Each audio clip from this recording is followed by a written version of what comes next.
La historia nos ha permitido ver este momento tan trascendente. El día de hoy, en Dardo Electoral, vamos a abordar en secuencia histórica el social cristianismo, el paso del social cristianismo por el Ecuador. En un primer programa analizamos la etapa del velasquismo, luego entramos a analizar el populismo con sus principales representantes.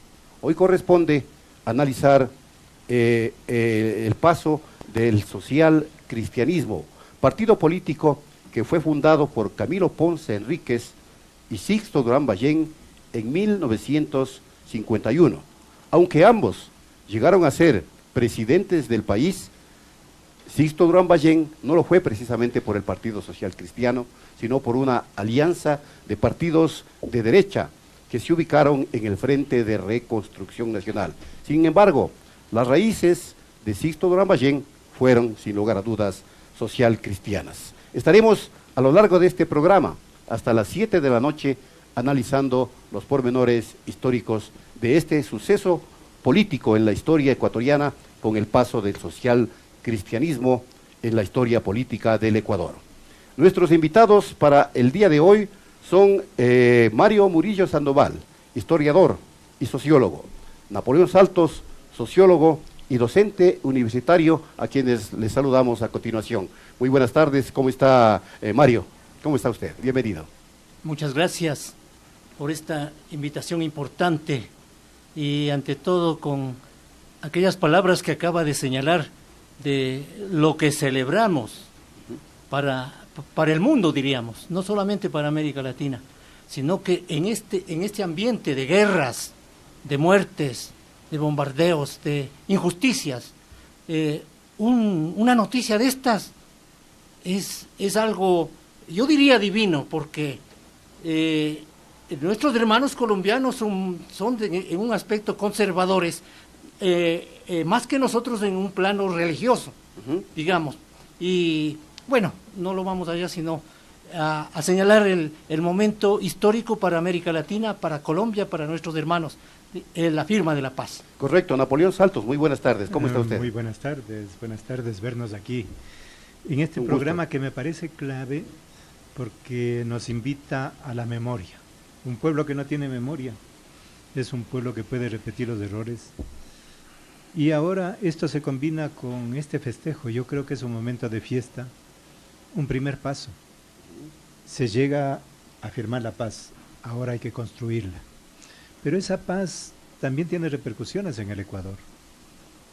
En realidad nosotros debiéramos pensar cómo el acuerdo que se hace en Colombia provoca también modificaciones, no solo en la parte limítrofe, sino que provoca modificaciones en la concepción. Es posible la paz entre diversos, es posible convivir y ojalá esta sea una semilla de democracia. Muchas gracias a nuestros invitados. En una primera intervención son las 17:41.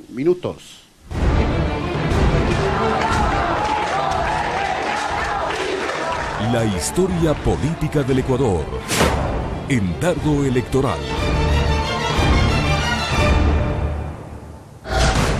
Está escuchando Dardo Electoral 2017 por Pichincha Universal. Según el escritor José Quín García Escárate, por social cristianismo se puede entender dos ideologías influidas por las encíclicas sociales de la Iglesia Católica, que forman parte de la doctrina social de la Iglesia, surgidas a finales del siglo XIX y comienzos del siglo XX. Democracia cristiana, principalmente de centro-derecha con algunas variantes de centro-izquierda, y socialismo cristiano, de izquierda. Democracia cristiana es una ideología política que busca aplicar los principios del cristianismo, a menudo el catolicismo, a las políticas públicas. Esta ideología surgió en el siglo XIX en Europa y continúa teniendo una fuerte influencia en Europa y Latinoamérica. En la práctica política, la democracia cristiana es considerada de derecha en asuntos sociales, morales y culturales. No tiene su origen en el socialismo ni relación alguna con la internacional, sino en la doctrina social de la Iglesia.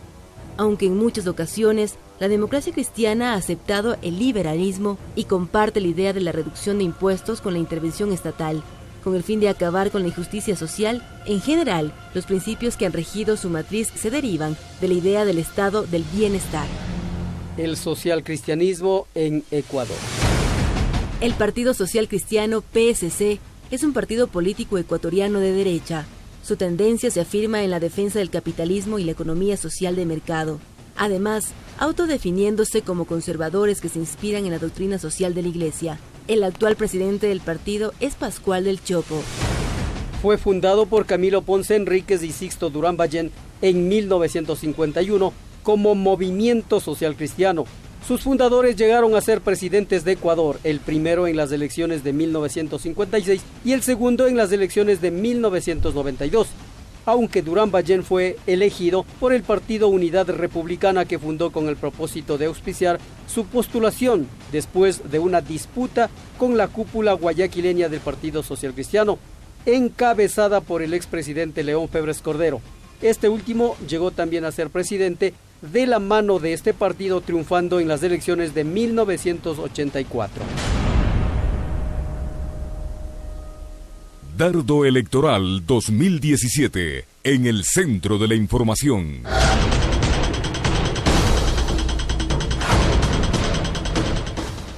Bueno, esta fue una breve reseña histórica del aparecimiento del Partido Social Cristiano y su trayecto en la historia política del país. Les recuerdo que este programa está siendo observado, está siendo visto a través de Facebook, de nuestro canal de Facebook y de nuestra dirección de Facebook, que como ustedes conocen es Radio Pichincha Universal 95.3 FM.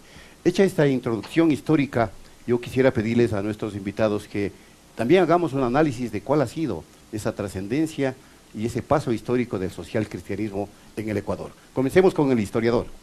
Adelante, por favor, Mario Muyo Sandoval. Bueno, cuando me invitaron con este tema,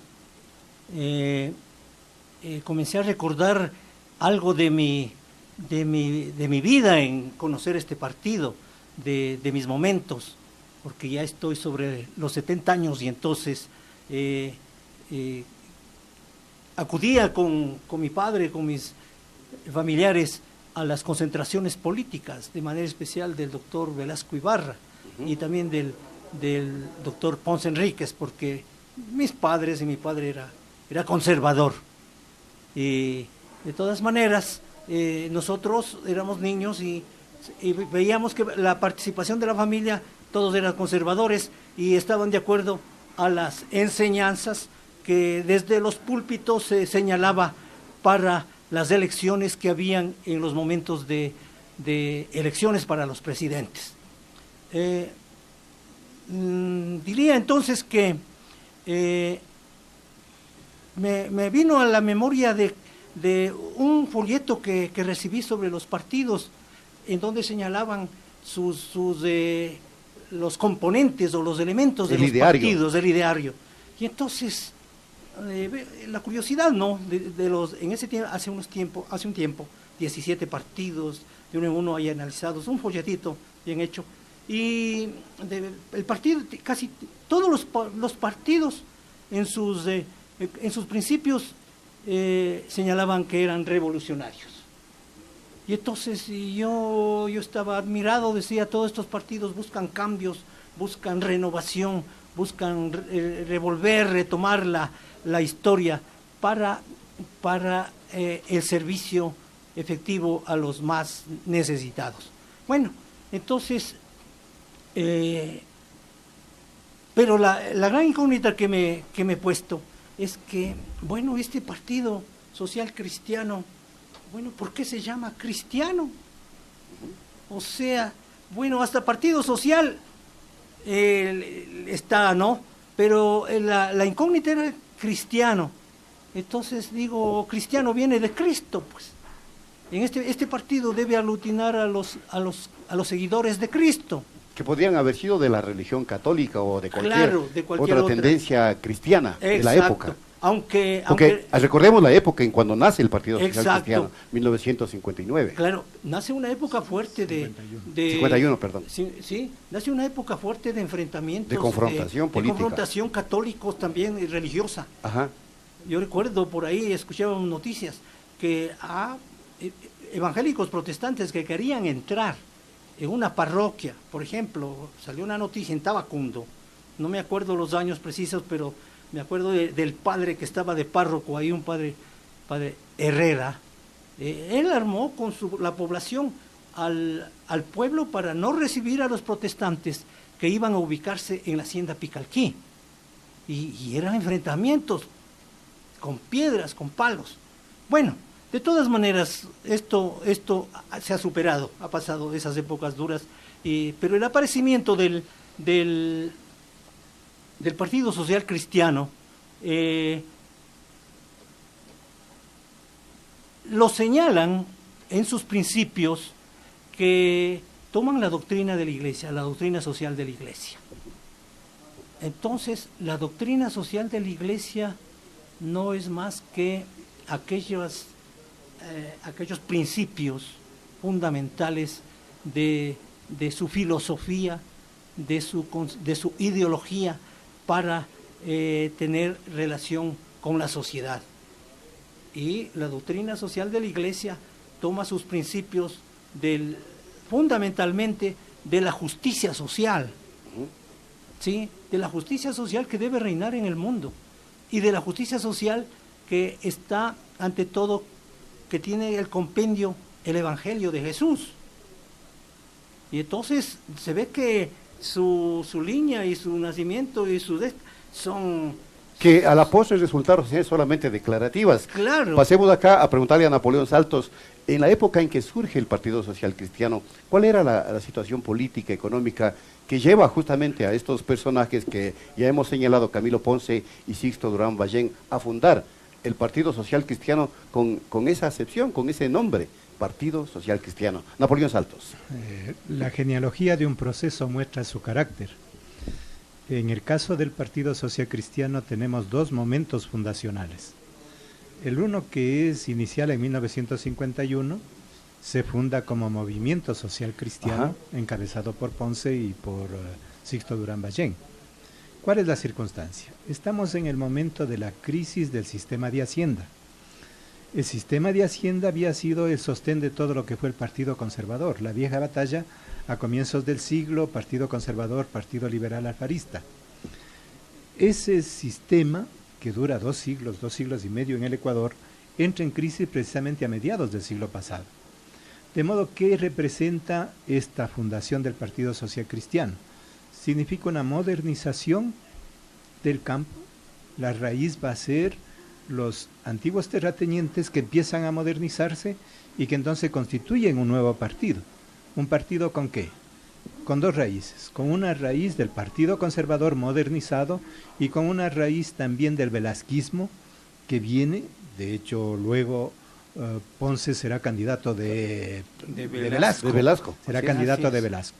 Entonces, el primer elemento que debemos tomar en cuenta es que ahí está esta crisis del sistema de Hacienda y por lo tanto estamos pasando a la fase moderna. Segundo elemento, esta fase moderna está acompañada con lo que fue en 1951-52 el inicio del boom bananero. Este boom bananero va a permitir entonces que a la vez que hay una modernización del agro serrano y los terratenientes serranos empiezan a hablar del discurso social de la Iglesia, empiezan a hablar de una serie de proyectos de cambio, como claro, decía aquí Mario, todos hablan del cambio. Hablaba de la doctrina social de la Iglesia en esa época. De la Iglesia que se supone que en esa época era avanzada, pero lo hacen desde esta visión conservadora, es decir, su raíz, por eso digo la genealogía, es más bien esta raíz conservadora, la vieja batalla que se había dado a inicios del siglo, en el momento de la fundación del Estado Nacional Liberal. Este enfrentamiento con el Partido Liberal Alfarista sobre todo lo había marcado y le había colocado en el bando de lo que serían las posiciones conservadoras. Y sería una época de transición en el ámbito económico desde lo que es el feudalismo hacia un capitalismo que comenzaba a emerger. Claro. Estamos ya en los 50 y sobre todo el boom petrolero va a permitir como una nueva fase, así como fue el cacao en su momento. El boom era del banano en ese entonces. El boom es del banano. Pero mientras en inicios del siglo el boom del cacao lo lideró el Partido Liberal, lo lideró Alfaro, el boom bananero no lo lidera el Partido Liberal, sino los restos del Partido Conservador. Aquí viene el segundo momento de fundación que hay que entenderlo, porque al comienzo la base y la fuerza y los dirigentes del Partido Social Cristiano estaban en la sierra, eran estos terratenientes modernizados, eran estos... los grandes bananeros que ya emergían. Y luego entonces emergen los bananeros y va a haber un desplazamiento que sobre todo se va a marcar posteriormente a los años 60 y especialmente yo diría en el retorno a la democracia de los años 70, cuando el mando del Partido Social Cristiano se desplaza de la sierra a la costa. Y allí va a emerger la figura central de Febres Cordero. Es decir, y va a haber siempre esta doble composición, esta composición representada luego por Sixto Durán Ballén, ya Camilo que Ponce, también llegó a ser desaparece de la presidente, escena, ¿no? que también llega a ser presidente, y la representación que viene desde la costa. ¿Qué representa la costa? La costa representa ya una posición en cambio oligárquica, diríamos es todo este manejo que se ha dado en torno al banano. Recordemos, se hablaba antiguamente de los gran cacao, pero también de los gran banano, que son todos esos sectores que se apoderan de las riquezas fundamentales del país. Hay un eje agroexportador y esa ligazón agroexportadora y esa ligazón sobre todo por el capital comercial va a permitir que el Partido Social Cristiano durante la primera fase de retorno democrático al país, estamos hablando del año 79, hasta que entre en crisis este proceso, estaríamos hablando más o menos del 84-85, durante todo este periodo, del 94-95, durante todo este periodo la hegemonía pasa a ser comandada por el Partido Social Cristiano. Durante décadas, porque sí, realmente se mantuvieron en la cúspide política durante décadas. Como fechas después de la muerte de Roldós.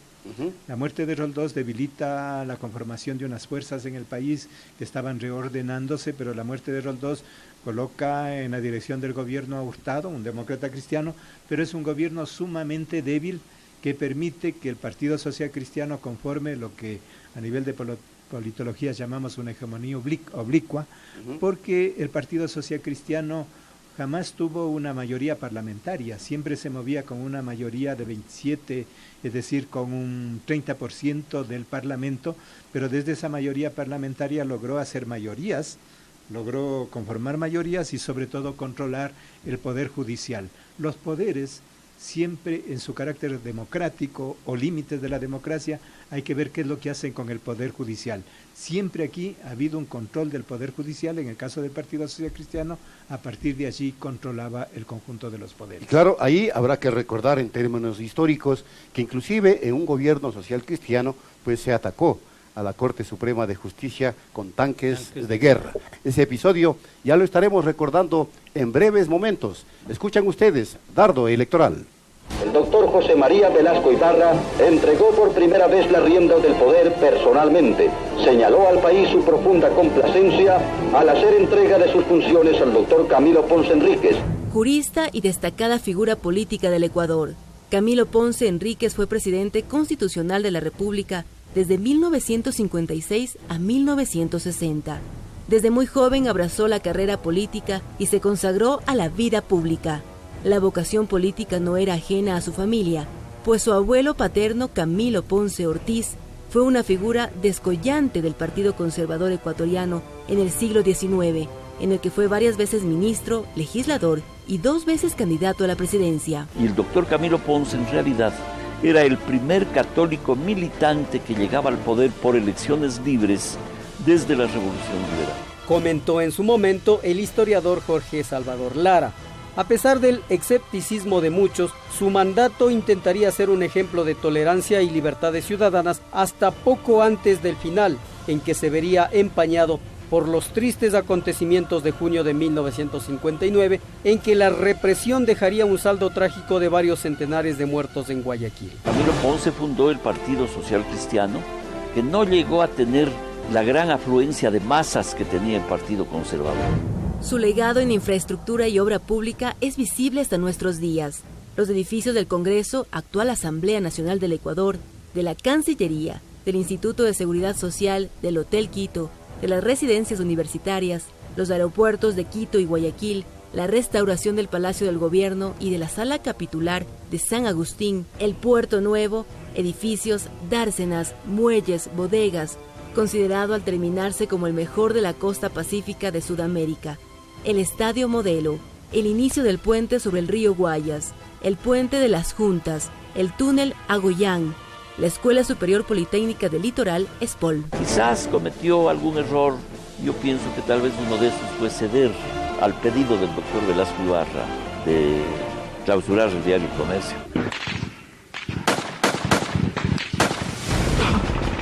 El septiembre negro de Ponce ocurrió en junio de su tercer año de gobierno. Era el 28 de mayo de 1959.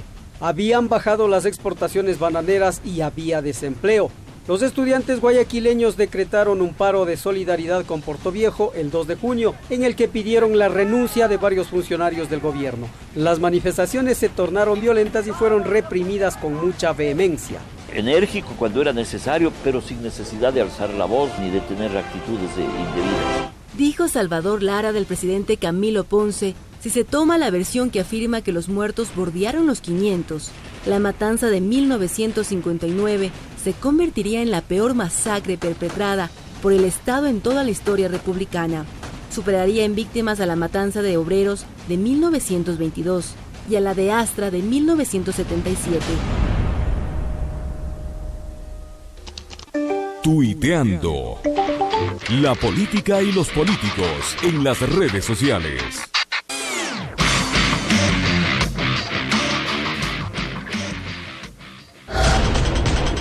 Como acabamos de escuchar en esta breve reseña, el Partido Social Cristiano y sus gobernantes se caracterizaron por ejecutorias interesantes en la obra pública, en algunos aspectos, en vialidad, en la construcción de aeropuertos, etcétera, pero también se caracterizaron por la represión, por ser regímenes violentos, por ser regímenes que violaban los derechos humanos. Prueba de esto es lo que acabamos de reseñar históricamente, la matanza de los estudiantes que se produjo en el gobierno de Camilo Ponce Enríquez. Al historiador Mario Murillo, ¿cómo entender entonces ¿cómo entender entonces este comportamiento que asume este liderazgo del Partido Social Cristiano, que obviamente estaba representado por sectores oligárquicos y de la derecha política ecuatoriana? Sí, lo que acaba de señalar Napoleón hace un momento, estaba pensando yo en el campo de la historia de la organización y la fuerza que cobraron los conservadores y las raíces del Partido Social Cristiano. En algún momento, cuando investigaba la tenencia de la tierra en el norte, me presento con un documento que también el presidente García Moreno fue un hacendado por el lado de Huachalá. Y entonces este dato liga aquello que acaba de señalar, la organización política, sí, de los partidos conservadores y de las raíces que tienen esos partidos. Y también me hace pensar cómo la oligarquía, los terratenientes serranos especialmente, que van a ser la fuerza poderosa para estos partidos, tienen prácticamente toda la propiedad de la tierra por el norte. Al menos yo puedo hablar en base a investigaciones del Cantón Cayambe, en donde los propietarios, prácticamente que son unas 6, 7 comunidades que arriendan a terratenientes y que luego se convierten ellos en compradores de las haciendas de las comunidades religiosas que son. Bueno, entonces, señalando el punto de la represión, señalando esto, qué gran contradicción. Si bien estos partidos y esta ideología tienen sus raíces de la defensa de los derechos humanos, de la doctrina cristiana, de lo que toman como base la doctrina social de la Iglesia, que se funda en la justicia, en la defensa, en la defensa de la dignidad humana, el respeto a las condiciones de vida, y en algunas de las de las cartas que toman, porque la doctrina social de la Iglesia es prácticamente un compendio de las cartas que escriben los papas para relacionar la Iglesia con la sociedad. Y yo he visto que en gran parte esa es su garantía de llamarse cristiano, de llamarse, de tener el membrete, el escudo para poder y para convencer de manera especial a las jerarquías, a los obispos y a los sacerdotes, a los presbíteros y por supuesto a los fieles. Y entonces, tranquilamente, con un concordato que se firmaba, sí, que firmó García Moreno, por ejemplo, sí, daba toda la potestad para que obispos, clérigos y todos participen aún en los poderes del Estado y puedan hacer sus diferentes cambios y congregaciones en sus diócesis. Y entonces, y manejar así al pueblo. Entonces yo ante esto estas matanzas que hemos tenido en nuestra nación, no se justifican por nada. Es una represión brutal de la burguesía, de la oligarquía que imperaba en nuestro país para detentar el poder político. Y, naturalmente, las fuerzas policiales, las fuerzas del ejército al servicio del Estado, defendiendo los intereses de la clase dominante. Ahora, los social cristianos, pese a su concepción respecto de la teología, de la doctrina social de la Iglesia, ¿por qué tienen ese carácter, Napoleón, represivo? ¿A quién obedecen? ¿Nacen con un sello oligárquico de defensa de los sectores fácticos que siempre han gobernado este país y que nos siguen gobernando? Analicemos esta primera fase que Desde decimos luego que del Partido Social Cristiano. Para entender por qué surge, en este contexto que decíamos de la crisis del sistema de Hacienda, se funda justo en 1951, hay que poner un antecedente. El antecedente es la presencia de Velasco Ibarra. Recordemos que después de la gloriosa del 44 viene Velasco Ibarra y es ese nexo que modifica la relación que hasta allí se había establecido Partido Conservador, Partido Liberal, que era más o menos como se marcaban las luchas. La entrada de Velasco Ibarra altera esa relación. El segundo elemento es la entrada del banano. Esto provoca un periodo no económico de modernización y, de hecho, en las obras que hace Ponce hay esas obras. Otra vez, los aeropuertos, mira, por ejemplo. La modernización siempre va acompañada de obras de infraestructura. Cualquier coincidencia es pura coincidencia. Es pura coincidencia. Entonces, las modernizaciones que hay, las modernizaciones del capital, desarrollan mucho las vías de comunicación.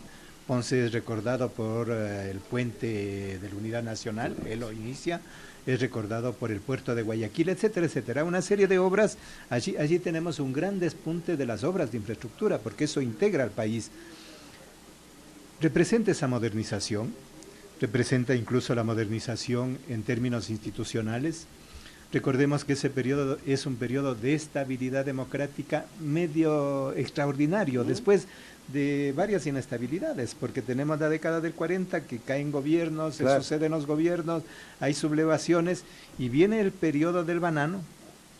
Que estabiliza, digamos, un poco la economía y la política. Esa modernización económica va acompañada también de estabilidad política en términos de representación democrática.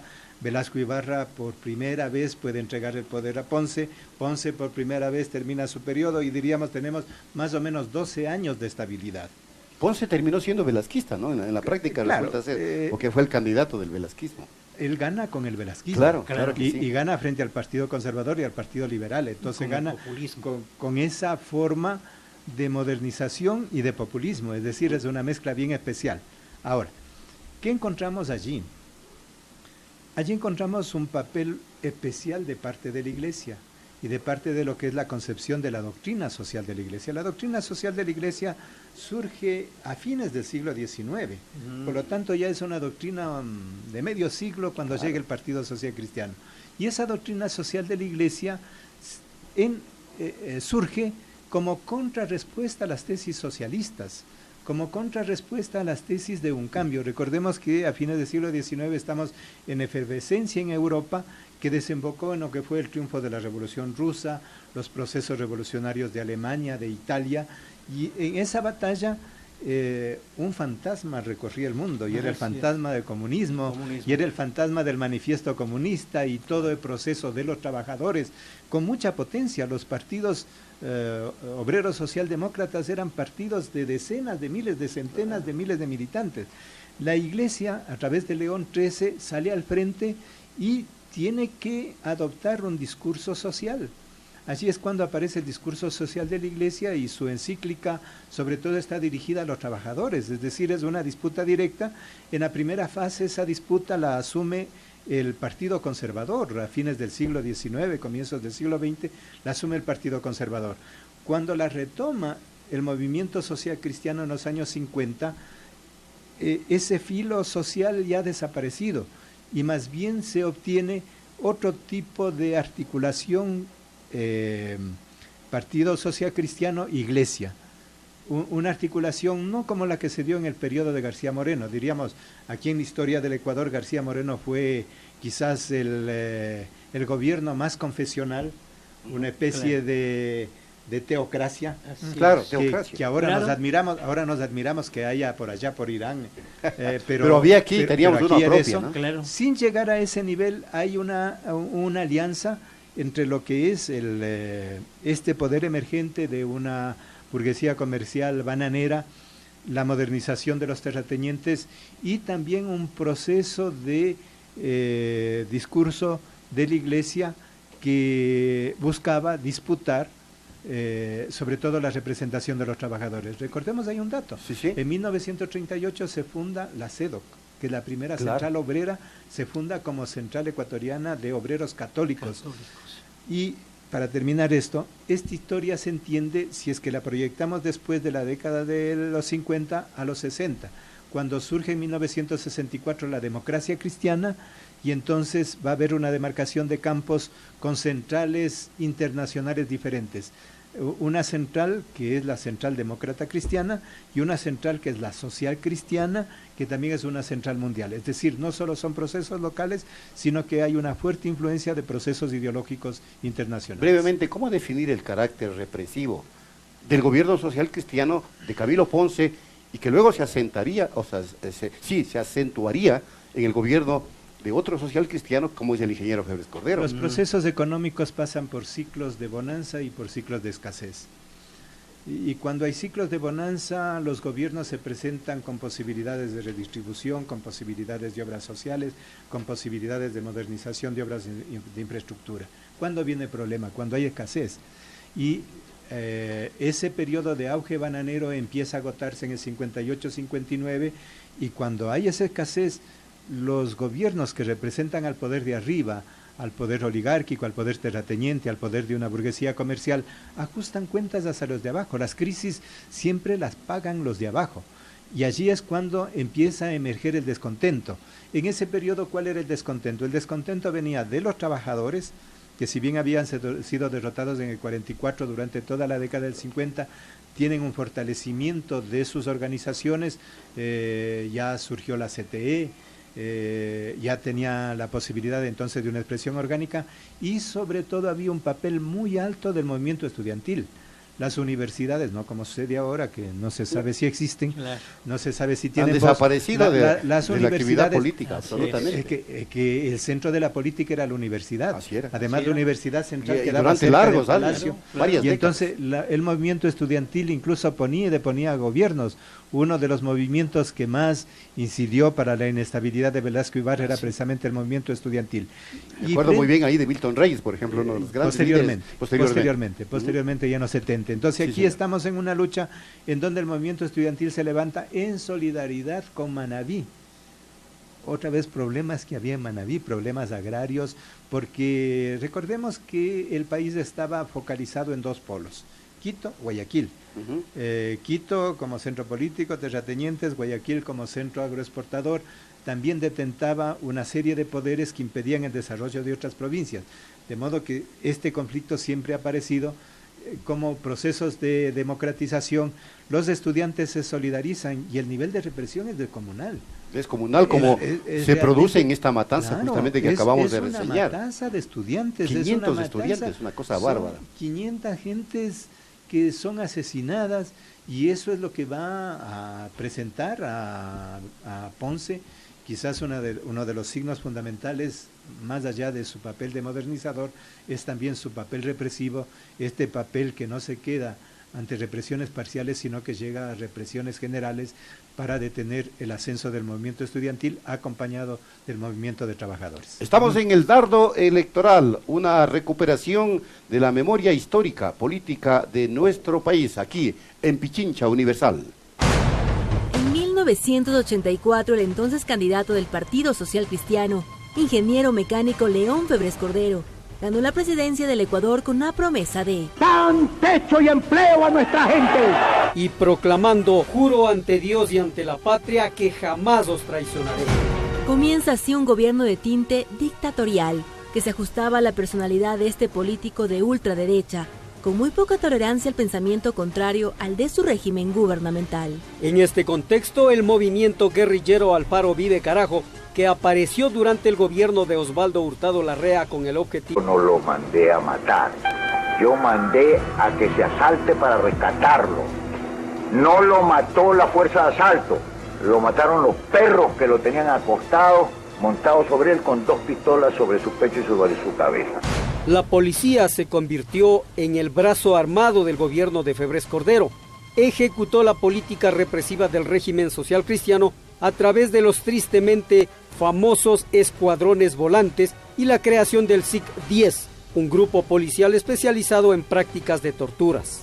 Jaime Nebot, gobernador del Guayas y comilitante de Febres Cordero, se puso al frente de los escuadrones. Hoy día, como ayer y como mañana, os daremos órdenes precisas, policías, porque tenéis el respaldo moral, legal y económico del gobierno. Salid a usar esas armas de fuego. Ya saldrán las cotorras nuevamente a clamar por los derechos humanos. El gobierno de León Febres Cordero acabó con la vida de casi todos los cabecillas de Alfaro Vive a través de ejecuciones extrajudiciales, según acusaron los sobrevivientes.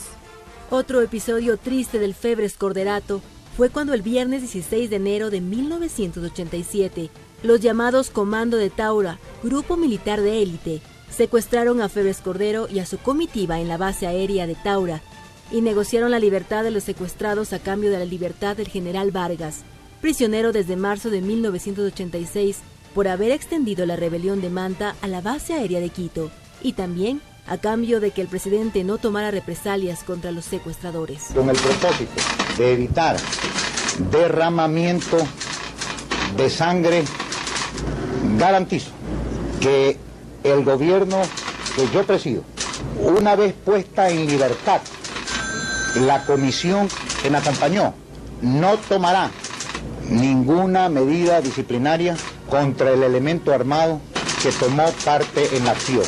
¿Satisfechos, señores?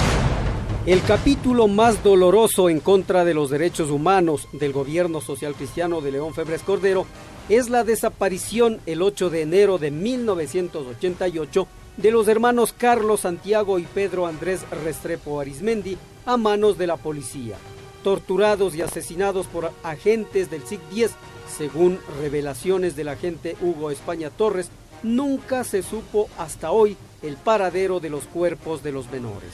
Pero que yo mandé a matar un par de criaturas, y se lo niego rotundamente, es que yo ni siquiera conocía de la existencia de los chicos Restrepo ni de sus padres. También persiguió tenazmente a sus opositores políticos y atentó contra la independencia de las otras funciones del Estado. Mandó a intimidar a legisladores de la oposición y rodeó con tanques de guerra a la Corte Suprema de Justicia, para así evitar la toma de posesión de su nuevo presidente en octubre de 1984. Que yo mande a matar a un enemigo político, se podría encontrar una justificación, más allá que es una barbaridad. Bajo el eslogan Otra obra de León, inauguró infraestructura en áreas como educación, salud, agricultura, ganadería, industrias, comercio. Apoyó la aprobación de leyes de libro y de educación. Construyó hospitales en Ibarra, del IES Centena, Manta, centros y subcentros de salud en distintas ciudades de la patria. Concluyó el Hospital Vaca Ortiz en Quito e impulsó un programa de medicina gratuita para menores de 5 años. Edificó los estadios de Barcelona en Guayaquil, del Aucas en Quito y de Portoviejo. Contrató y construyó la vía perimetral en Guayaquil.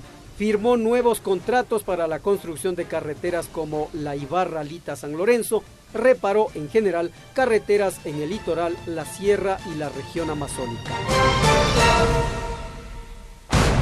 Está escuchando Dardo Electoral 2017 por Pichincha Universal. Cuando escuchamos esta reseña histórica del gobierno social cristiano León Febres Cordero, tengan la seguridad que se nos ponen los pelos de punta, se nos pone la carne de gallina, porque fuimos parte de esa historia como comunicadores sociales y fuimos víctimas también de ese estado represivo que violentó de manera terrible los derechos humanos de todos y de todas las ciudadanas ecuatorianos. Ciertamente, esto nos pone en una paradoja, porque a Febres Cordero no se le recuerda por las ejecutorias que pueda haber tenido en cuanto a la construcción de obra física. Se le recuerda precisamente por su carácter de régimen absolutamente represivo y violador de los derechos humanos. Pasemos entonces a analizar el gobierno de Febres Cordero. ¿Cómo lo recuerda Mario Muyo? Así como acaba de señalar, un gobierno fatal, un gobierno que se le puede decir que viola todos los derechos humanos, un gobierno que no respeta la dignidad humana, un gobierno que emplea la demagogia al decir que va a dar pan, techo y empleo, y que verdaderamente eso no se cumplió de ninguna manera, y que lo otro de las obras que señalan, naturalmente que en todos los gobiernos tienen que realizar con los fondos, los beneficios que tiene la comunidad, para cumplir también uno de sus objetivos y de sus principios de trabajar por el bien común y por las comunidades y por el bienestar de las familias. Y especialmente en los casos que acabamos de señalar de los homicidios, ¿sí? Toda una farsa, una mentira. O sea, se conoce cuando justamente hay el secuestro de León Febres Cordero, todas estas verdades que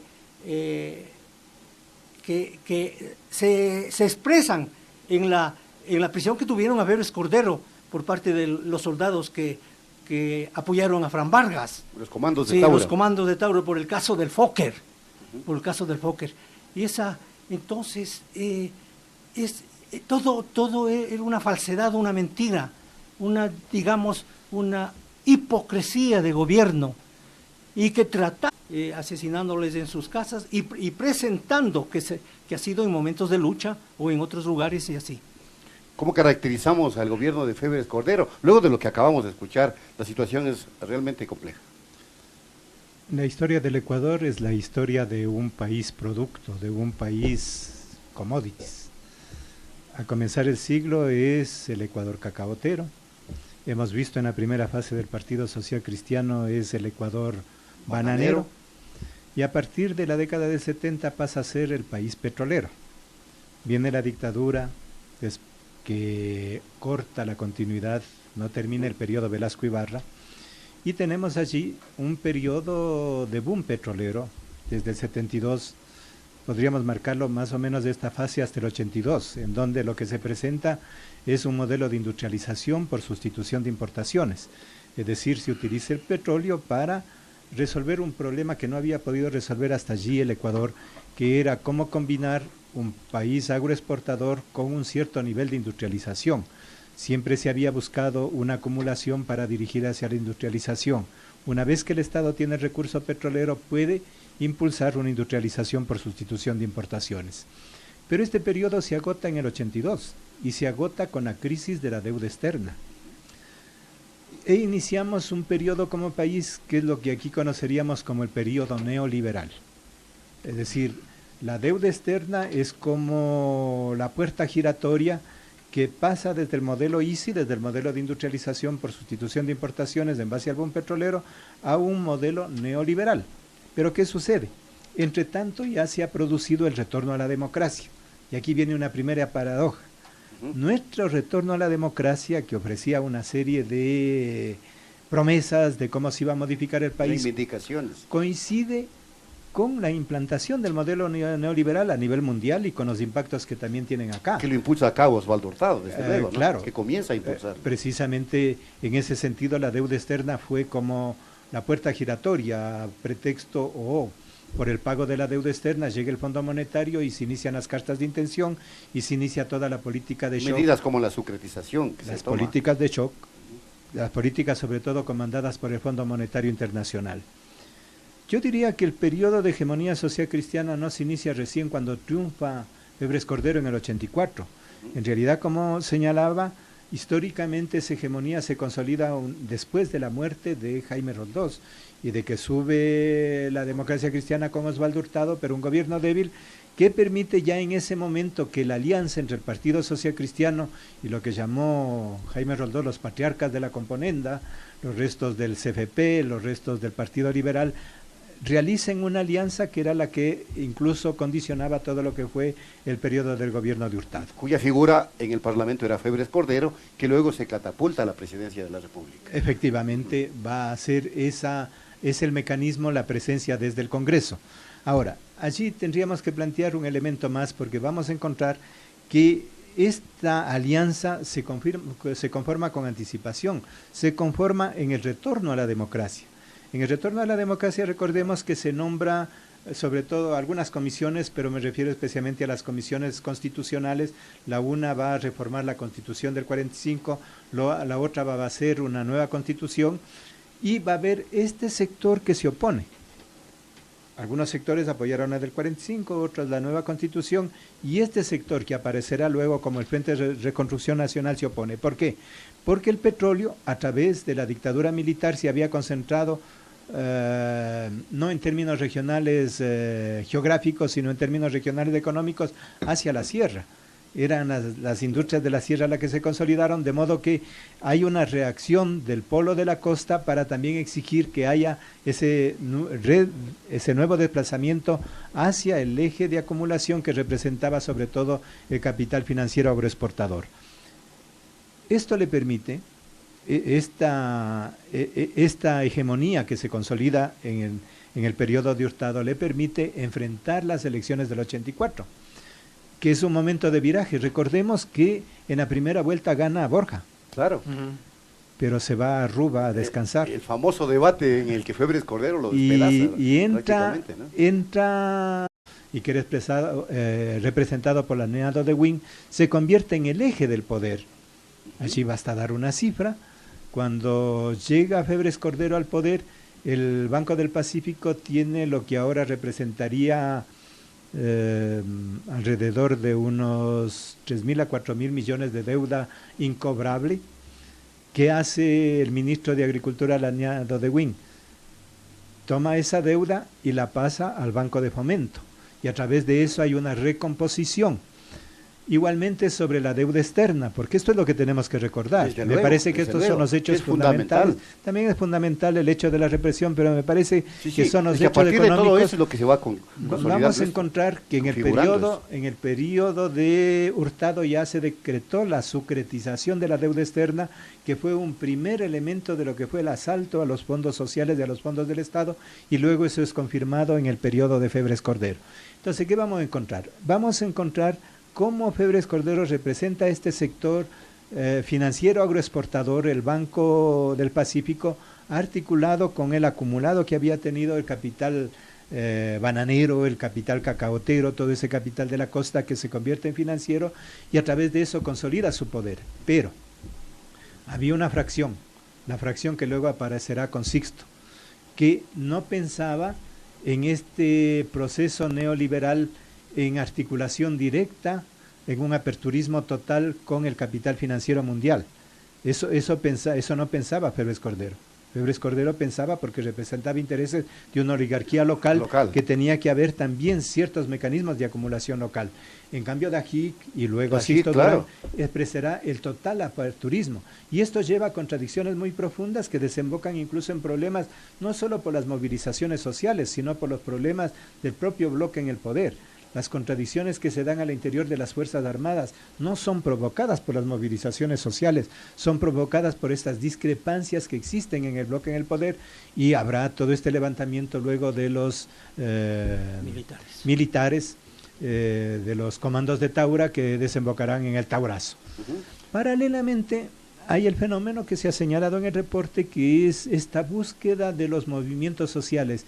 Uno de los aspectos es el proceso de Alfaro Uribe Carejo, pero había que verlo en su complemento. Desde luego que sí. O sea, habría que ver... Ya tiene un análisis mucho más complejo. Cómo en ese momento, ¿qué está pasando con los movimientos sociales? Precisamente podríamos poner la fecha de 1984-85, el momento en que hay una crisis del movimiento sindical. Todo el periodo anterior, desde los 70 hasta mediados de los 80, el movimiento sindical había tenido capacidad de lucha, las grandes huelgas nacionales, la constitución del FUT. Bueno, ahí la huelga nacional del FUT del 83, con Osvaldo Hurtado. Fue una huelga histórica. Que es el punto más alto. El punto más alto del 83. Y luego, cuando ya llega Febres Cordero, cambia el panorama. Cuando decimos proyecto neoliberal, el eje que era la producción en torno a la fábrica pierde su poder, y por lo tanto también el movimiento sindical, para poner un término deportivo, se queda en offside. No tiene la capacidad de incidir, porque el poder se desplaza al capital financiero y al capital agroexportador. Y se inicia este viraje hacia el modelo neoliberal, que es precisamente predominancia del capital financiero. Sin embargo, Febres Cordero no logra articular completamente eso y tendrá los problemas que se destapan sobre todo ya en la década del 90. Por lo tanto, de los movimientos sociales hay una búsqueda. Ubiquemos allí una fecha que es clave en este periodo. Mira la contradicción, la paradoja. En 1984 es la primera fundación de la CONAIE. Justo cuando asumía Febres Cordero. De Febres Cordero. Y en 1986, bueno, en 1984, 88 asume Borja. En 1984 se organiza el CONACNIE, que es un capítulo previo, un preámbulo de lo que fue la CONAIE en 1986. Pero lo que quiero marcar es que habría que ver el proceso desde abajo, el proceso de los actores subalternos. La historia no es solo qué pasa con los presidentes, qué pasa con sus obras, qué pasa con la represión. Hay actores fundamentales en otros sectores. ¿Qué pasa abajo? Y yo digo, la década del 80 desde abajo marca dos procesos. El uno, el movimiento sindical, que había sido el eje, empieza en declive, precisamente 84-85 ya empieza en declive, y en cambio emerge un nuevo bloque social encabezado por el movimiento indígena y fundamentalmente por la CONAIE. Y eso es lo que marcará la historia y lo que marcará incluso los momentos de represión que tienen estos gobiernos. En los próximos años y en las próximas décadas, tanto así que la CONAIE, por ejemplo, sigue siendo, sin lugar a dudas, una protagonista fundamental en la historia política del país. Pero el desarrollo de este tipo de gobiernos, de este tipo de propuestas políticas, está llena de anécdotas. Y nosotros hemos rescatado una de León Febres Cordero, con un trabajo de Ramiro Carrillo. El viernes 16 de enero de 1987, el presidente constitucional del Ecuador, León Febres Cordero, llegaba en visita programada a la base aérea de Taura, en Guayaquil, acompañado del ministro de Defensa y de un grupo considerable de altos jefes de las Fuerzas Armadas. Lo que sucedió a continuación constituye uno de los capítulos más insólitos de la turbulenta historia política de Ecuador. León Febres Cordero fue secuestrado por los uniformados de la FAE, que exigían liberar al general Fran Vargas Pasos, que se había alzado hace unos días y estaba detenido. De pronto suena el teléfono. Es efectivamente el presidente León Febres Cordero. Tomo el teléfono y casi le grito a Eugenia, que se encuentra a unos metros delante del escritorio: ¡ven! Y colocando el fono entre su cabeza y la mía, de manera que podamos oír simultáneamente, inicio el diálogo. Presidente, qué felicidad oírte. ¿Cómo estás? Mira, Blasco, me dice con voz algo extraña, pero evidentemente suya. Dadas las circunstancias, estoy bien. Como comprenderás, la situación es sumamente difícil. Conmigo está el ministro de Defensa. Se encuentra también sin mayor novedad. Me alegro infinitamente, le digo. Escúchame, Costa. Con estos señores he llegado a un acuerdo que debe cumplirse exactamente. Ellos me han pedido que ponga en libertad al señor general Fran Vargas Pasos y luego de analizar su pedido, he resuelto acceder. De modo que te ruego comunicar esta disposición mía al general Edison Garzón, que está como jefe del comando, y decirle que, dentro de pocos minutos, saldrá de esta base el mayor Ángel Córdoba en un avión Jaguar de 2 plazas. Aterrizará en el aeropuerto Mariscal Sucre, en el terminal de la FAE. Debe esperarle un automóvil y conducirle inmediatamente y con las seguridades del caso al lugar en que se encuentra el señor general Vargas para que se entreviste con él y le informe los términos del acuerdo al que hemos llegado. Apenas cuelgo el teléfono y mientras medito en la tremenda complejidad de los momentos que estamos viviendo, Polo Cordero, que había salido hace unos momentos del despacho, retorna y me pide hablar privadamente. Voy con él a un extremo de la habitación. Me dice que ha recibido una llamada de un amigo de entera confianza, miembro del Parlamento, quien le ha informado que una numerosa comisión de legisladores, prácticamente de todos los partidos políticos, quiere entrevistarse conmigo para pedirme que asuma la presidencia, o si yo lo deseo, lo que sería mucho mejor, me traslade al Palacio Legislativo con el mismo propósito. Polito, le respondo. Diles que les agradezco sus conceptos y su decisión, pero que jamás haré lo que me solicitan. Y con toda delicadeza, pero terminantemente, diles que nada tengo que hablar con ninguna comisión de legisladores mientras el presidente no se encuentre definitivamente a salvo, porque esa es ahora mi única preocupación. En breve diálogo que el Ecuador presenció sobrecogido a través de las pantallas de televisión, concluyó con la firma de los 2 papeles y la patética pregunta: ¿qué más quieren que firme?, que puso en evidencia el estado de ánimo en que se encontraba el señor presidente de la República. Del libro Algo le pasó al presidente, por Blasco Peña Herrera Padilla.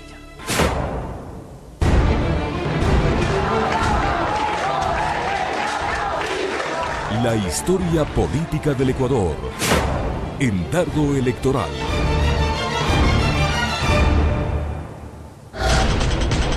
Avanzamos, señoras y señores, y claro, lo que acabamos de escuchar nos hace recordar a nosotros momentos que vivimos en la cobertura periodística y a ustedes entiendo que vivieron en su accionar político y en su accionar como investigadores. Claro, le recordamos al famoso serrucho Blasco Peña Herrera, que en esta oportunidad no se portó serrucho, la verdad, porque se mantuvo firme y no asumió el poder como le pedían muchos de los sectores que estaban en este momento complotados. Comencemos con Napoleón. Napoleón, ¿cómo caracterizar este momento de la historia social cristiana en el Ecuador? Aquí lo que hay que analizar es la relación de los poderes civiles o de los gobiernos con las Fuerzas Armadas. Cuando viene la dictadura militar en el año 72, son las Fuerzas Armadas como cuerpo las que asumen el poder. Es decir, si es que miráramos el conjunto de lo que es la estructura del Estado, hay las Fuerzas Armadas, la policía, los aparatos de inteligencia, los organismos represivos en su conjunto. En el periodo de la dictadura son las Fuerzas Armadas el eje principal. Cuando viene Febres Cordero, como entra en contradicción con la dictadura, por lo que hemos señalado, es quien se opone al plebiscito, a todo el retorno constitucional, no van a ser las Fuerzas Armadas sus aliadas fundamentales, sino va a ser la policía. De hecho, todo el ejercicio de represión a Alfaro Vive Carajo los lleva a cabo la policía, son los comandos policiales los que lo ejecutan. En alguna medida tuvo participación el ejército, pero muy poca. Pero no era el centro. Más la policía. Más era el eje, la policía, y se irá esto articulando porque hay que verlo a nivel internacional con el discurso de la lucha contra la narcoguerrilla, contra el narcotráfico, contra el narcoterrorismo. Precisamente es en el año 82 cuando a nivel global Estados Unidos declara como eje el tema del narcotráfico como un tema de seguridad nacional. Bien, la policía se convierte en el eje y por lo tanto la relación con las Fuerzas Armadas siempre tenía un tipo de relación compleja que era resuelto a través de relaciones personales y de compadrazgo. Esto es interesante estudiar. En el caso del Sumamente Ecuador, interesante, claro en que el sí. caso del Ecuador, el problema no es solo político, no es solo económico. Hay una serie de cruces de compadrazgos, de padrinazgos, de... Fran Vargas era el compadre de Vargas Febres era el Cordero. compadre. Así dice. Eso no podemos olvidarnos, porque esa es la historia del Ecuador. Eso de que hay sobrinos, tíos, primos que van al gobierno, eso no es nuevo. No es nuevo. Eso Y existe. Fran Vargas no era solo el compadre, sino que había otros Toda una deslices serie. que no comentamos. Claro. Entonces, cuando se da esta contradicción, se da una contradicción que se presenta arriba. Se presenta con las Fuerzas Armadas. Fran Vargas representaba a la aviación. No era el conjunto, siempre la fuerza ha estado a nivel del ejército. Pero esto nos va a expresar entonces un momento en el cual la democracia que se estaba viviendo era una democracia endeble y el proceso de modernización de las Fuerzas Armadas no se había cumplido. Lo extraño es que después en el proceso electoral, Fran Vargas tendrá un proceso de conversión, se presentará como un elemento de izquierda, y eso llevará a que la izquierda de ese momento apoye inclusive lo apoye un gran sector, frente. lo apoya un frente y otro sector de la izquierda se quede en la unidad de la izquierda, lo que fue el FIU en ese momento, Claro, el Frente de Izquierda con el MPD a la cabeza. unido, y con el Partido Comunista, con el Frente Amplio de Izquierda unido, y en cambio otras fuerzas apoyaron ceder frente a ese poder. Es decir, en los momentos de crisis las Fuerzas Armadas se han presentado como un elemento dirimente. Son las que han dirimido. Son un elemento dirimente de los juegos de poder, precisamente cuando no hay esta constitución de una democracia fuerte. Eso califica nuestra democracia y nos lleva a pensar cuál ha sido el proceso que hemos vivido en todo esto que llamamos periodo democrático. ¿Cómo es que si hay un presidente que muerto en accidente? ¿Cómo es que si hay un presidente apresado? ¿Y cómo es que después, si hay presidentes defenestrados, sin embargo, hablamos de un amplio periodo democrático? Mario Muyo, ¿cómo vivió esta época que ha sido relatada en términos históricos por el reportaje? La época del secuestro de Febres Cordero. De todas maneras, habría que añadir este lema popular. Enojados los compadres se declaran las verdades. Y los compadres, Fran y Febres Cordero, se abrieron y terminaron en este hecho. Creo que tanto de las Fuerzas Armadas, que apoyan esta rebelión de Vargas, hay un sentimiento reivindicativo. Hay un sentimiento reivindicativo de ver las atrocidades que venía cometiendo y que cometía Febres Cordero. Y entonces había una rebelión, especialmente de parte de la tropa, de parte de quienes acompañaban, y al ver a su líder en la cárcel y al tomar... Que era un comandante carismático, Claro. fue Fran Vargas, ¿no? Claro, pero ahí también acompañaban otras fuerzas del ejército.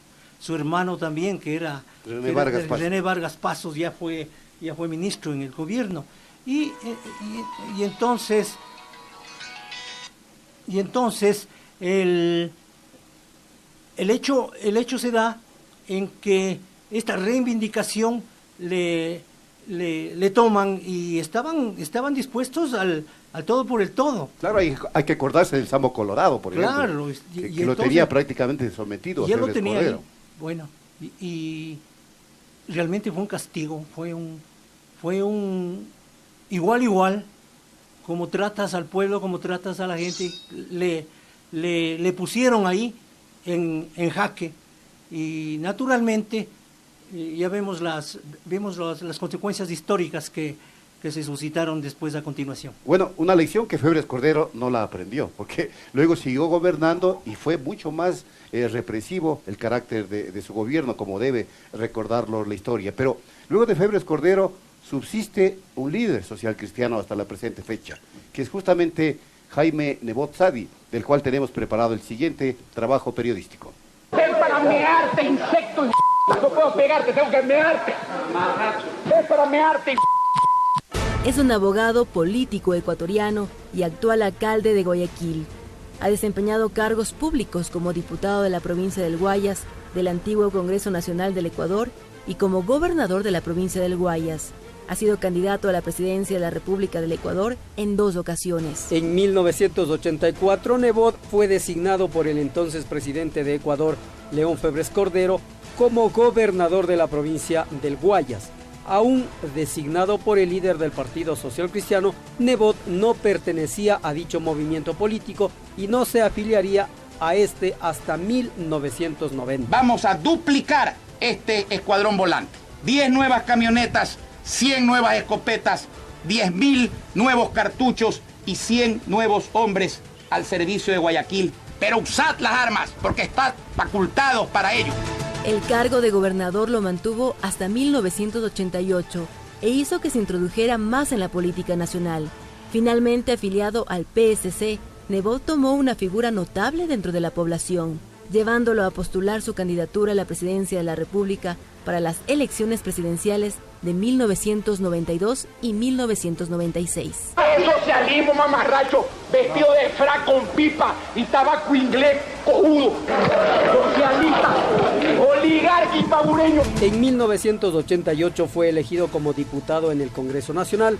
Durante su cargo, Nebot fue uno de los que idearon y el mayor promotor de la ley del impuesto a la circulación de capitales o ley del 1%, que tenía como objetivo desincentivar las transacciones bancarias de cuenta ahorristas y cuenta correntistas y por ende los retiros bancarios.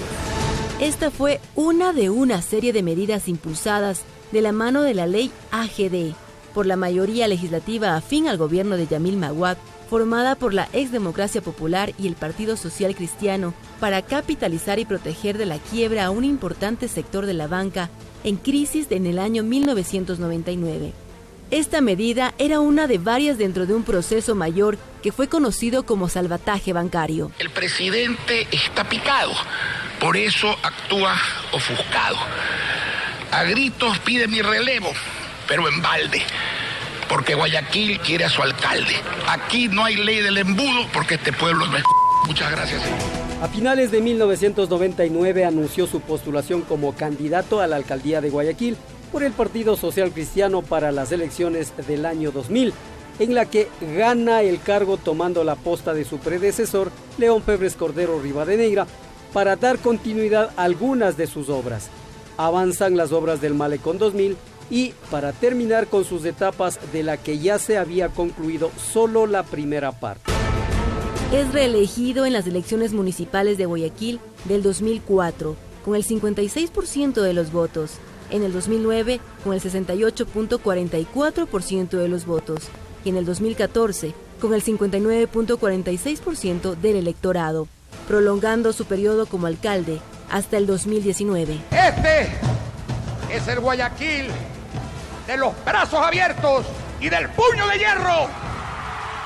Este es el Guayaquil por Guayaquil.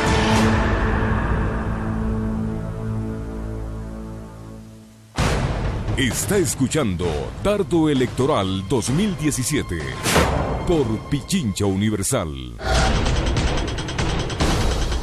Como acabamos de escuchar y como vemos, Napoleón, este personaje continúa hoy muy latente, muy vigente en la historia política ecuatoriana. Fue candidato a la presidencia, perdió con Abdalá Bucaram. Ha dicho que no será nunca más candidato ni a la alcaldía ni a la presidencia de la República, pero ha conformado su unidad que auspicia la candidatura de Cynthia Viteri. ¿Cómo analizar este paso en la historia política del país? Hay una especie de dinastía social cristiana. En la primera fase, Ponce se conecta luego con lo que representa Sixto Durán Ballén. Y en el caso de la costa, ¿cómo surge la figura de Febres Cordero? Surge a la sombra de Noboa Naranjo, el gran jefe del banano, y luego toma la posta Jaime Nebot Saadi. ¿Cómo podemos ver esto? Cuando en 1992 se presentan las elecciones, después del periodo del doctor Borja, después del periodo de la izquierda democrática, se restablece la disputa entre la representación del Partido Social Cristiano en la Sierra, que como decía hace un momento, representaba en alianza con Dajic y con todos los nuevos ideólogos de ese periodo, representaba un proyecto neoliberal aperturista hacia el capital financiero mundial. Y el otro grupo de la costa representaba el poder oligárquico articulado con intereses también locales. Esto entra en contradicción y cuando se trata de establecer cuál es la candidatura se rompe. Y Sixto Durán va a fundar su propio partido, el PUR, con el cual llegará al poder, pero aquí tenemos la primera gran frustración porque vamos a entrar en un periodo de inestabilidad posteriormente y los intentos de resolver la crisis de hegemonía que ya cae sobre el Partido Social Cristiano y sobre todo sobre el liderazgo de Febres Cordero, tiene 3 intentos desde arriba de solución. El intento precisamente de Sixto Durán, encabezado fundamentalmente por Dajic, pero que tiene que salir huyendo, después por la persecución que se hace sobre todo desde el control de la justicia. El intento luego de Bucarán, que también es frustrado, y luego el intento de arriba, incluso de Gustavo Noboa. Estos 3 intentos fracasan y entramos en un periodo de inestabilidad política. Esto es lo que hay que entender. Después de Sixto Durán, Sixto Durán termina el periodo, claro, pero ya, a partir de ahí pero comienza... ya en el 94, 95, Dajic tiene que huir. Dajic era el hombre fuerte, no cumple. Juicio político al vicepresidente en el Congreso. No cumple, tiene que huir. Luego vendrá la caída de Abdalá, luego vendrá el periodo de la crisis bancaria y la caída de Maguad, y luego este periodo tendrá su cierre con la caída de Sixto Durán, es decir, 10 años de Lucio Gutiérrez. Perdón, de Lucio Gutiérrez, tendrá 10 años de inestabilidad. Entonces, es en estas condiciones en que llega, yo diría, atrasado al reparto Jaime Nebot Saadi, porque Jaime Nebot Saadi llega ya cuando el Partido Social Cristiano estaba en declive. Cuando la alianza de lo que y se apagaba la figura máxima que era Febres Cordero. Febres Cordero empezaba a decaer y busca un refugio en Guayaquil. Intentan y logran un cierto retorno en la alianza entre el Partido Social Cristiano y la Democracia Cristiana en torno a Maguad, pero es una victoria un poco pírrica. Claro, porque que está llena de dudas además, históricamente, ¿no? Una victoria con muchas dudas de fraude, con muchas dudas... Que Álvaro Noboa le ganó a Maguad, es casi un... No se sabe exactamente qué pasó allá en los controles. En el Tribunal Supremo Electoral. A veces todavía hay que seguir pensando que a menudo los organismos, los que escrutan, eligen también. Y eso hay que tener mucha vista. Han habido hechos históricos en ese sentido, ¿no? En los procesos electorales, y ahora que nos estamos aproximando a procesos electorales, había que recuperar la memoria. Esto es una memoria colectiva para perfeccionar la democracia. Y entonces, ¿qué es lo que va a suceder? Va a suceder allí. Yo diría que Jaime Nebot representa este poder en decadencia. Hay estos intentos de recomponerse, lo logran temporalmente, pero cuando ya están en decadencia, el salvataje bancario es el final de ese proceso, es el agotamiento de ese proceso y recogen los costos de lo que representa una crisis. Porque el salvataje bancario está en la memoria de la gente. El salvataje bancario significó problemas para familias, significó en la valoración que se hizo en ese momento, significó 8.100 millones de dólares, más o menos un presupuesto nacional, de los cuales la mitad fue colocada por el presupuesto y la mitad fue arrebatada de los bolsillos de los ciudadanos. Bien, Mario, a ver, hagamos un análisis de lo que pasa con Jaime Nebot. Estaba recordando de estos gobiernos del Partido Social Cristiano, que el gobierno actual nombró una comisión de la verdad para analizar justamente todos esos hechos que sucedieron, todos esos crímenes de lesa humanidad y todo esto, y que han sido personajes que connotados en la historia, en la vida de la República, quienes han ajustado eso y entonces en ese sentido diríamos no nos podemos dejar convencer de todas las atrocidades que se han cometido. Bueno, si bien decíamos y Napoleón recordaba el principio fundamental de los gobiernos social cristianos, y esto para que le conozca la historia, conozca el pueblo, conozca quienes escuchan este sistema de educación política que se está dando aquí a través de la radio. Es un defensor del capitalismo en principio y de todo, y de una economía una economía que favorece más a las transnacionales, a los bancos, y que muchas veces en el trayecto se borra y le doran. Y ahí viene la gran pregunta que uno dice, ¿cómo logró el señor Nebot tener una población permanente que le eleva siempre a la alcaldía y nunca pierde la alcaldía? ¿O realmente tiene una habilidad para los fraudes, que podría ser una razón o una respuesta? ¿O verdaderamente el pueblo, el populismo está ahí, está dominado, está emborregado, se puede decir, por la magia de este hombre? Pero, como le escuchamos acá hace un momento, cuando lanzó su forma de tratar y de reprimir, eso es Nebot. Pero hoy reprime porque realmente tiene su contraparte, y entonces por eso no desata, pero cuando es oportuno ahí enfrenta, y no creo que debemos dejarnos engañar por las bondades, sino vamos a los barrios, vamos acá a los desalojos, vamos a todo eso, vamos a las preocupaciones de las necesidades del pueblo. No hay, lo que hay es solamente folclore y pan y circo. Correcto. Terminemos, Napoleón, con una pregunta de un minuto. ¿Cómo encuentra la historia actual, en los actuales momentos al Partido Social Cristiano? ¿Y es posible que siga vigente esta propuesta social cristiana? Recordando que Jaime Nebot se mueve ahora con un membrete de madera de guerrero. Madera de guerrero. La historia vive ciclos. Y así como hoy día, y es importante la memoria, hemos recordado el fracaso de un proyecto que tuvo su auge y luego fue derrotado, fracaso del proyecto neoliberal, tanto en su versión criolla como en su aperturismo. Quizás hoy día estamos también viendo que la población empieza a ver que hay límites del proyecto representado por Alianza País, y eso también lleva dudas. Y esto puede abrir un proceso difícil que no solo se ve en el Ecuador, sino en América Latina. Cómo se agotan estos gobiernos progresistas porque no han logrado la transformación profunda que ofrecieron, y entonces puede abrirse la oportunidad a que regresen incluso a posiciones de derecha, como vemos en otro lado.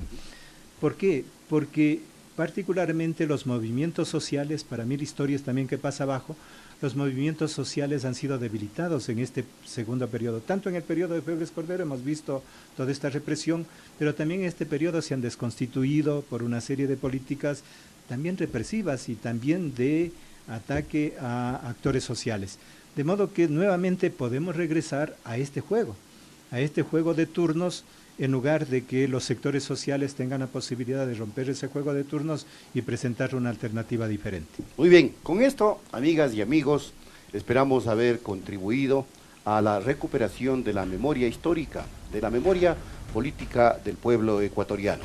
En esta tercera entrega del Dardo Electoral hemos analizado el paso del social cristianismo en el Ecuador. Les agradecemos a nuestros invitados, a Mario Mullo y a Napoleón Saltos, por habernos acompañado y por habernos orientado con su plática.